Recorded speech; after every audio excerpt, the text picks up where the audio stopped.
Ladies and good morning to all. Welcome to all, my friends.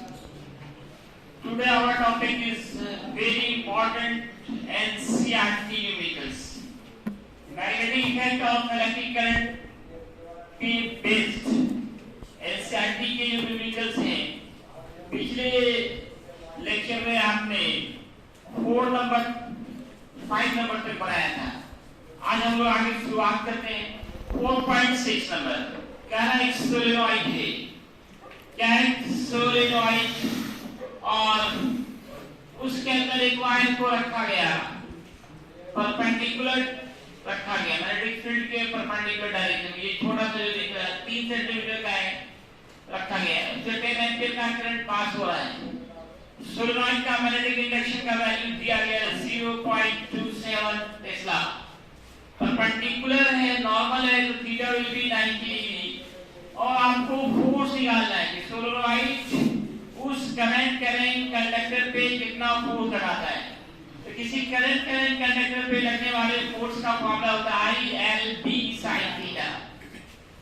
तो direct formula base है, कोई दिमाग नहीं है, सारे मान दिए गए हैं, बैठाइए और कैलकुलेशन करें और सब आंसर डालेगा YouTube के कमेंट बॉक्स में। ये सबका होमवर्क है, कल पिटाएगा कि जो नहीं करेगा। अगला देखिए 4.7 नंबर। दो पैरेलल वायर्स हैं, सेम डायरेक्शन में करंट पास हो रहा है। सीधा बताओ, अट्रैक्शन होगा या फिर रिपल्शन होगा? Same direction. खड़ी हो, सभी को बोलते हैं पापा सीधा, क्या नाम है? बताओ, अगर सेम डायरेक्शन में करंट पास हो क्या होगा? अट्रैक्शन या रिपल्शन? क्या होगा? अट्रैक्शन। सेम डायरेक्शन में अट्रैक्शन होगा, अपोजिट में रिपल्शन होगा। बैठिए, लॉटरी भी नहीं लगा। तो सेम डायरेक्शन में क्या होगा? दोनों के बीच एक अट्रैक्शन फोर्स लगेगा। करंट का मान दिया गया है I1, I2, डिस्टेंस भी दिए गए हैं, लेंथ भी दिए गए हैं। इससे आसान क्या हो सकता है? सब कुछ दिया गया है। फॉर्मूला को आप ही को याद रखना पड़ेगा। एग्जाम में फॉर्मूला भी दे दे क्वेश्चन में। क्या जी? तो फॉर्मूला जो आपने पढ़ा था, force between two parallel current carrying wire का फॉर्मूला μ0/4/2 I1 I2 नहीं मार सकते। यहाँ पे I1 करेंगे 2I1 I2 into L/R, सब मान दिए गए, बैठा लें।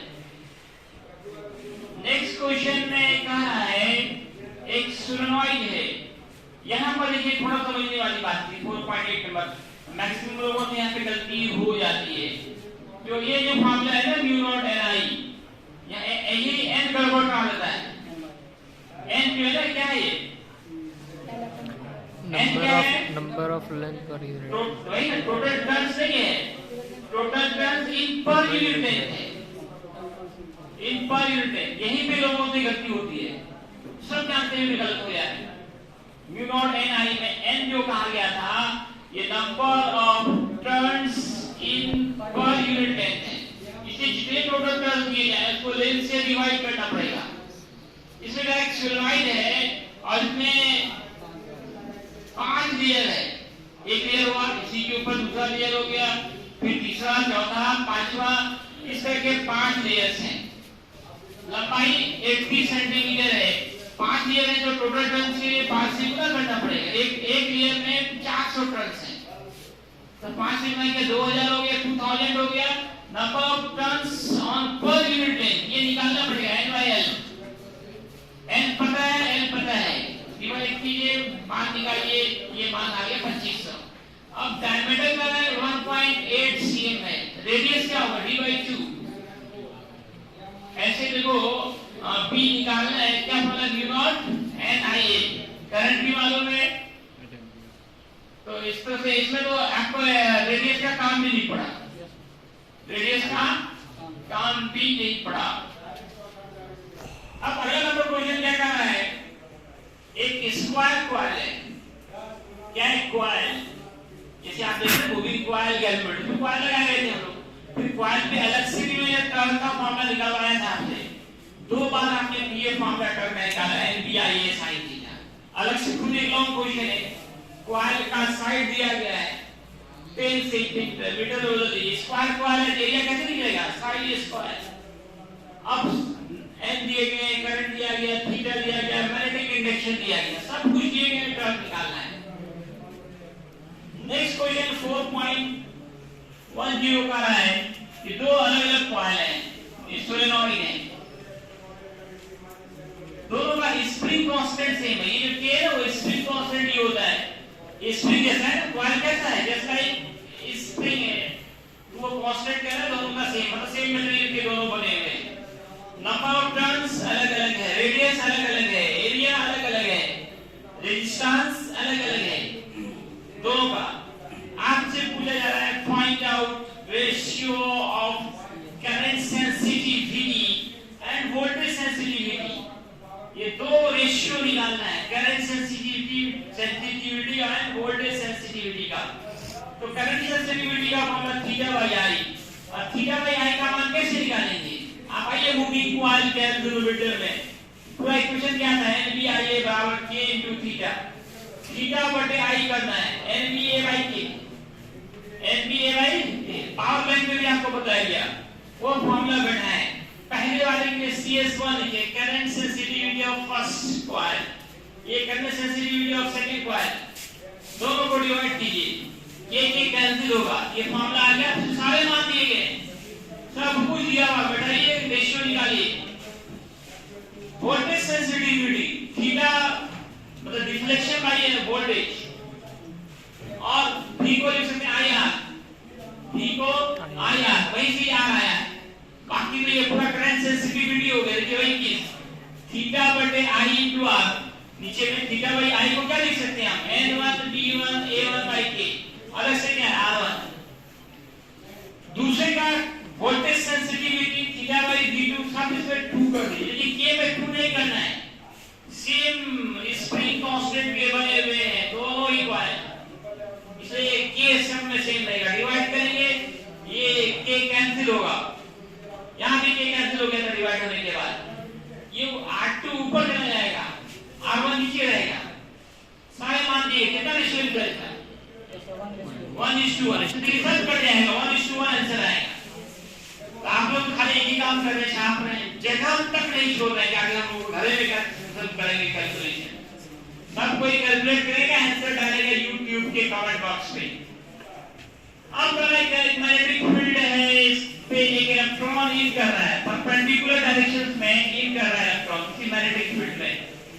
याद रखो सर्कुलर मोशन में क्या होता है, हमेशा फोर्स वेलोसिटी के परपेंडिकुलर डायरेक्शन में लगता है। जब भी ऐसा हो फोर्स वेलोसिटी के परपेंडिकुलर डायरेक्शन में लगे, तब वो ऑब्जेक्ट सर्कुलर पाथ पे घूमती है।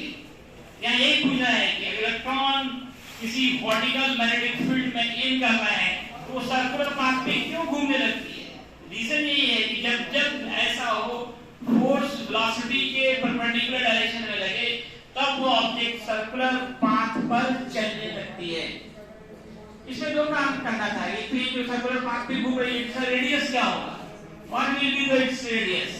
तो यहाँ एक सेंट्रीफ्यूगल फोर्स लग रहा है, इसका फॉर्मूला है mv²r, और ये बराबर होगा qvb sin theta, theta 90 degree है, qvb लिख सकते हैं, qvb। अब mv²r देखो qvb sin थीटा परपेंडिकुलर लग रहा है, थीटा 90 डिग्री है, तो एक v कैंसिल, इससे r का फॉर्मूला निकालिए mv/q। अब सब मालूम है, m मालूम, v मालूम, q चार्ज ऑफ इलेक्ट्रॉन है, v का मान मालूम, सब बैठाए इस पे और रेडियस निकालना है।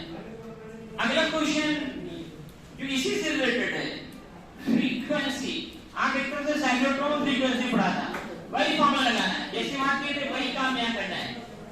तो साइक्लोट्रॉन में होता क्या ना, प्रोटॉन घूम रहा था, यहाँ अंतर क्या है, इलेक्ट्रॉन घूम रहा है, इतना ही अंतर है।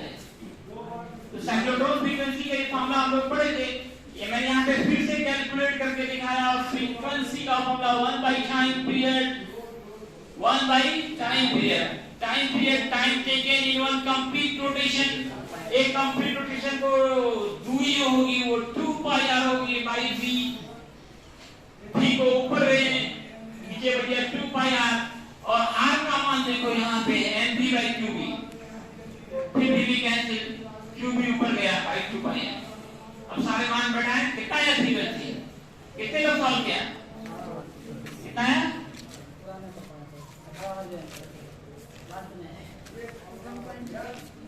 इसमें दो सवाल है, ए और बी।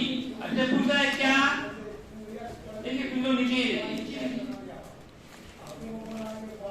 बुक तो है नहीं, क्वेश्चन पढ़िएगा, कल से बिना बुक के कोई घुसो क्या।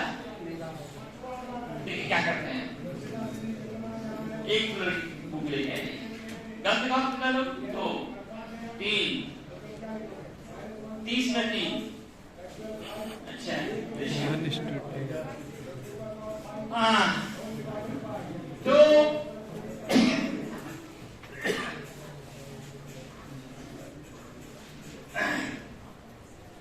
इसमें दो सवाल है, एक तो फ्रीक्वेंसी निकालनी थी, दूसरा सवाल है क्या ये फ्रीक्वेंसी वेलोसिटी पे डिपेंड कर रहा है? नहीं सर, आप देखिए ना वेलोसिटी जो था वो तो कट ही गया, जो फॉर्मूला आया उसमें वेलोसिटी नहीं है, एक्सेंटेड वेलोसिटी, इसलिए वेलोसिटी पे फ्रीक्वेंसी डिपेंड नहीं करता है।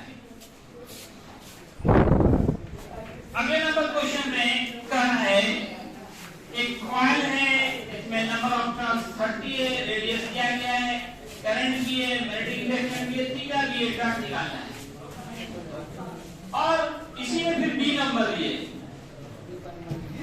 बी नंबर में कहना है कि अब कॉइल का जो शेप है पहले सर्कुलर था, अब वो चेंज हो गया, लेकिन area remain same, area remain same, तो तब क्या टर्क के बाद में कोई चेंजिंग होगा या नहीं?